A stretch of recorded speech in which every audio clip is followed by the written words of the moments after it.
kansubire muli bulungi nnyo ddala munaye tubadde tuli awo nga baganda ba kasozi Maulana nga bavuddeyo nga bagamba Shubra omukyala ye Shubra ye Swabra munaye yeeyita Shubra Nalujja munnange nga bagamba omukyala oyo gwe mulaba yawaako abaana obutwa ne bamugamba Shubra gwoze mu mawulire olowooza ffe tetusobola kujja mu mawulire naffe ne twogera ebintu byo guno omulundi gwakusatu oze odraginga brother waffe mu mawulire ng'ogamba era walayira n'ogamba olina omulemesa gundi olina omulemesa talenti ye olina omusuula wansi badia tusooke tugenda empola mbabulire story eno kati ffenna buli omu ayimirye ku sayidi gy'ayimiddeko kubanga family ya Kasozi egamba balina evidence okiwulira nenze kyendabye mu zino family zombi ey'omukyala n'ey'omusajja zaagana buganyi kukwatagana kubanga omuwala agambye nti Shubra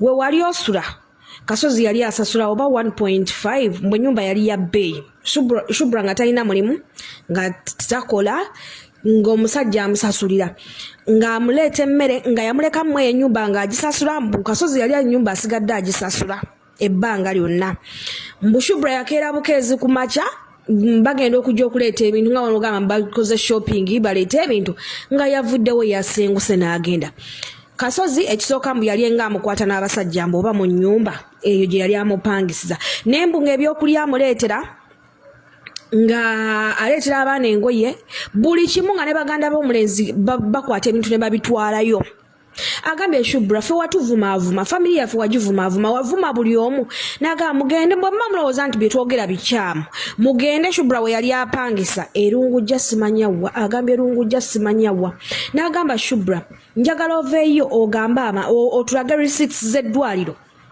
kubanga abaana gye babatwala ne kati gy'obatwala kati ddwaliro gundi eriyo kadi eriyo ya musajja it's a family hospital mbu doctor bamuyita oba Ben n'agamba mugende kwera eddwaliro simanya liri awo olungujja simanya baliyita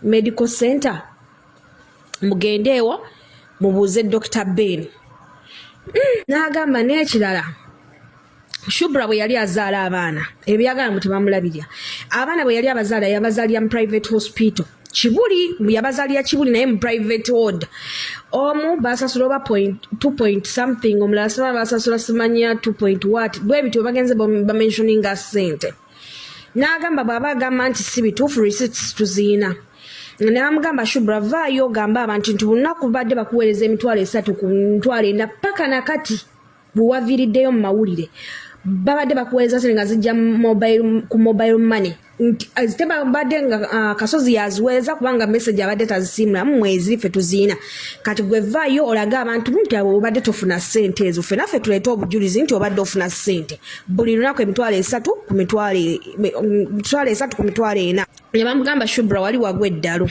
kale ekyokugwa eddalu sijja kinenyeza mukyala naye osanga byeyayitamu omanyi abakyala bafuna depression like getting stressed so much na ending up nga yagala kweyambula olwa relationship oba olw'omukwano omungi oba kiki kyonna kyonna kyabayiseemu n'amugamba mbu yagendako ebutabika ebbaluwa z'ebutabika era ndabyekaawo ebbaluwa ngenda giteekaawo wano ebbaluwa y'ebutabika weeri omwami agiina ne Shubra alinako kopi era bwe yavaayo ebutabika yali ayagala kuwa abaana butwa mbu actually yawaako abaana obutwa naye mbu tebaafa ne omwami we naye mwennyini naye tebaafa bonna n'amugamba Shubra buli biiri yonna Kasozi abadde agisasula kebe y'amazzi kebe y'amasannyalaze buli kimu yakeera bukeezi n'ava mu nnyumba n'atambula n'agenda n'afuna ennyumba era kubanga mbu oba yali afunye omusajja omulala kati akozesa mbu oba eno chansi okugira nti Kasozi talabirya abaana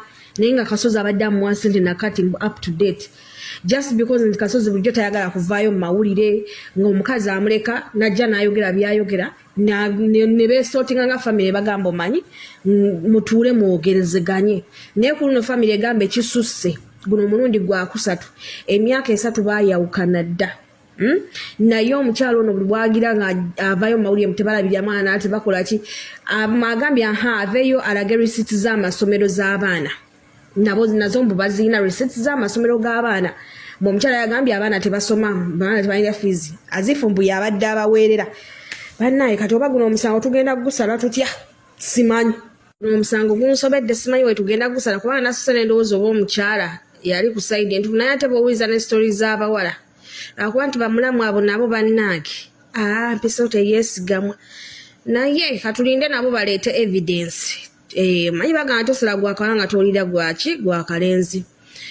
Omusajja agambye buli kimu abadde amuwa talina kyabadde ajula ne gy'abadde ali abadde amuweerayo obuyambi.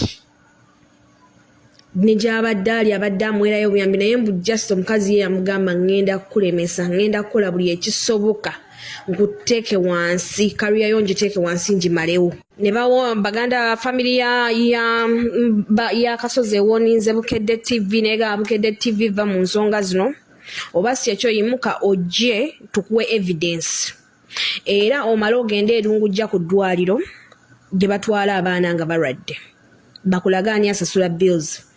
Omala ovaawo ogende Shubra gye twali muganda ffe gye yali amupangisiza ennyumba olabe bakubuulire ab'okukyalo bakubuulire kubanga n'ab'okukyalo bennyini yabavanga.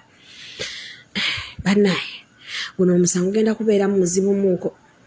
Agambye just because muganda waffe yali tayagala kuvaayo mu mawulire. Bannaake omusango guno muzibu muuko.